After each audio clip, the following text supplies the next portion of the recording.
Hello guys, bersama saya lagi dalam Alright Nova Channel, perkembangan terkini, berita yang hangat ya. Beberapa hari yang lalu kita tahu sahabat-sahabat semua ya,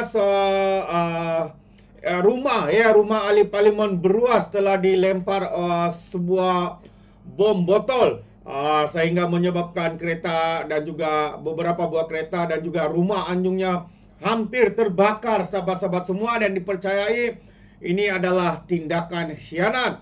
Jadi polis telah menangkap seorang lelaki ya yang mungkin terkait dengan perkara ini ya, menyerang rumah ahli parlimen terbabit. Dan satu perkara lagi yang saya kongsikan adalah akhirnya Daim mengaku kononnya perniagaannya sah. Jadi mari kita ikuti perkembangan menarik ini sahabat-sahabat semua yang juga sepetik ya daripada Malaysia kini. Jadi tanpa buang masa, mari kita ikuti perkembangan panas. Serang rumah polis tangkap lelaki 30-an di Shah Alam, Selangor. Wow, hebat, ini adalah satu tindakan yang pantas daripada pihak polis di Raja Malaysia. Jadi saya ingin membacakan kenyataan media ini. Polis telah menangkap seorang lelaki yang berumur 30-an susulan insiden serangan bom botol terhadap rumah anggota Parlimen Beruas, Ngekoham. Tangkapan dibuat pada jam 4 pagi tadi di Shah Alam, Selangor. Ya, kata polis lagi, tangkapan berumur dalam lingkungan 30-an dan tidak mempunyai rekod jenayah lampau sebelum ini, kata Ketua Polis Perak Muhammad Yusri Hassan. Serangan awal pagi semalam itu merosakkan 3 buah kereta termasuk sebuah Mercedes-Benz dan juga bumbung anjung rumahnya.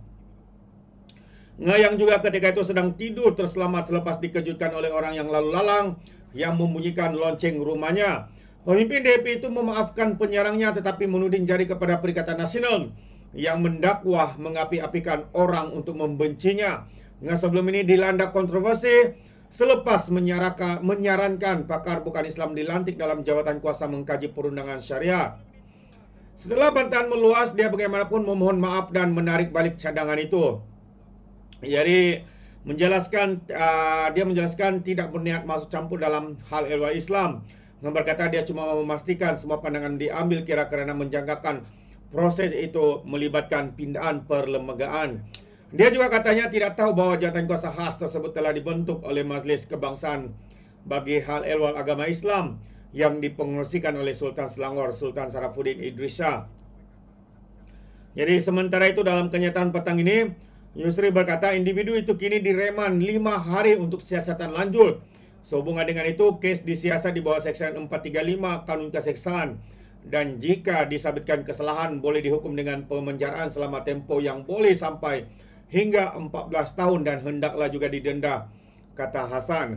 Yusri juga mendedahkan 2 buah telefon bimbit turut dirampas. Pihak berkuasa juga meminta bantuan orang ramai menyalurkan maklumat berkaitan dengan insiden itu kepada pegawai penyiasat SAP Muhammad Azalan Abdul Karim di talian 0193927837. Jadi itu dia sahabat semua perkembangan siasatan pihak polis di Raja Malaysia ya berkaitan dengan serangan rumah ya, melemparkan bom botol terhadap rumah anggota Parlimen Beruas, Ngekoham, sehingga menyebabkan ya rumah beliau hampir terbakar, namun sebuah kereta Mercedes ya hangus 80%. Itu dia. Jadi dengan tindakan pantas yang dibuat oleh polis di Raja Malaysia ini ya haruslah diberi pujian ya, kerana dengan masa yang begitu pantas mereka dapat menahan seorang individu dan siasatan akan terus dijalankan. Dan perkara kedua yang saya kongsikan sahabat semua, kita tahu Zaim Zainuddin, mantan Menteri Kewangan ketika era pentadbiran Perdana Menteri Tun Dr. Mahathir, mengaku hari ini katanya beliau mempunyai aset ya yang bernilai sebanyak lebih 50 bilion. Wang besar, lebih. Ya, tidak tahu, itu yang dia beritahu lah, kita tidak tahu jumlah sebenar. Jadi katanya 50 bilion itu akan kekal dalam perniagaan jika tidak ada gangguan atau apa-apa maklumat. Jadi tanpa buang masa, saya ingin membacakan kenyataan yang dibuat oleh bekas Menteri Kewangan ini, iaitu Tun Daim Zainuddin. yang mana beliau berkata beliau merupakan ahli perniagaan yang berjaya dengan memiliki aset-aset dan hartanah melalui aktiviti perniagaan yang sah sebelum terlibat dalam kancah politik. Ya, agak nggak lucu ya pengakuan ini, sahabat-sahabat semua. Jarang kita dengar ya, penjahat akan mengaku dia penjahat, orang baik akan mengaku dia orang baik, kan? Pastinya ada sesuatu yang coba disembunyikan apabila mereka mengaku seperti ini. Itu pandangan saya. Dari mata nama sebenarnya Cik Abdul Daim Zainuddin berkata jika beliau kekal dalam perniagaan dan tidak melakukan apa-apa untuk mengembangkan asetnya secara aktif, nilai pegangan saham cair miliknya sahaja akan bernilai lebih daripada 50 bilion. Tambahnya, sebelum menyertai politik dan memegang jawatan awam, saya merupakan seorang ahli perniagaan yang agak berjaya lah, bukan berjaya. Kebetulan saya menyertai kerajaan dan berkhidmat kepada negara mendatangkan kerugian keuangan yang besar kepada diri saya dan keluarga saya, katanya menerusi afidavit sokongan yang difailkan pada 10 Januari yang lepas. Afidavit sokongan itu difailkan bersama permohonan Daim dan ahli keluarganya bagi mendapatkan kebenaran semakan kehakiman untuk mencabar siasatan yang dijalankan terhadap mereka oleh ISPRM, Suruhanjaya Pencegahan Rasuah Malaysia. Menurut Daim lagi, pada sekitar atau tahun 1969, beliau mencuburi bidang perniagaan yang diasaskan bersama rakan kongsi lain, yaitu sebuah syarikat pembangunan tanah dikenali sebagai Syarikat Maluri Sinar Berhad.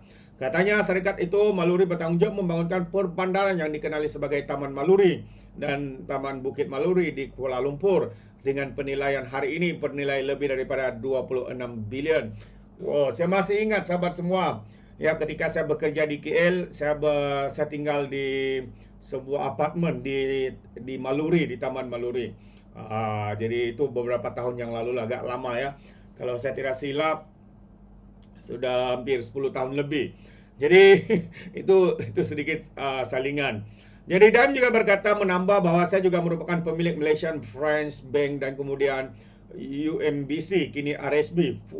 Banyak bank dia ni ya.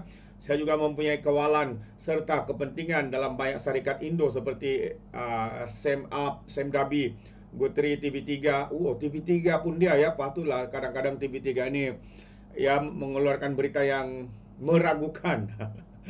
Jadi Consplan, Cold Storage, Nestle Malaysia, sebanyak 10% kepentingan saya dalam Nestle Malaysia hari ini bernilai kira-kira 3 bilion, katanya menurut si afidavit itu.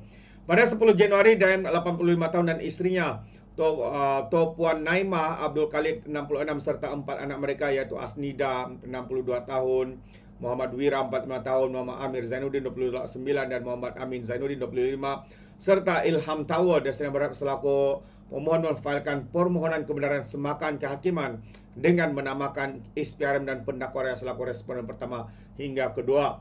Dalam permohonan itu, pemohon berkata 30 Disember 2023, ISPRM mengeluarkan kenyataan bahwa siasatan terhadap Daim telah dibuka berdasarkan maklumat daripada Pandora Papers.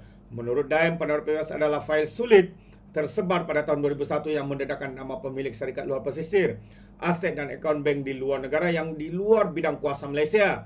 Namun beliau mendakwa fail terbabit tidak menyatakan sebarang kesalahan dilakukan olehnya dan juga keluarganya. Memang ia mana ada menyatakan kesalahan, tapi soalnya begitu banyak jumlah nilai ringgit di sana. Jadi sepatutnya apa yang dilakukan adalah menyiasat. Jika benar tidak bersalah, jika benar tidak kesalahan, kenapa harus takut? Kenapa memberhentikan siasatan?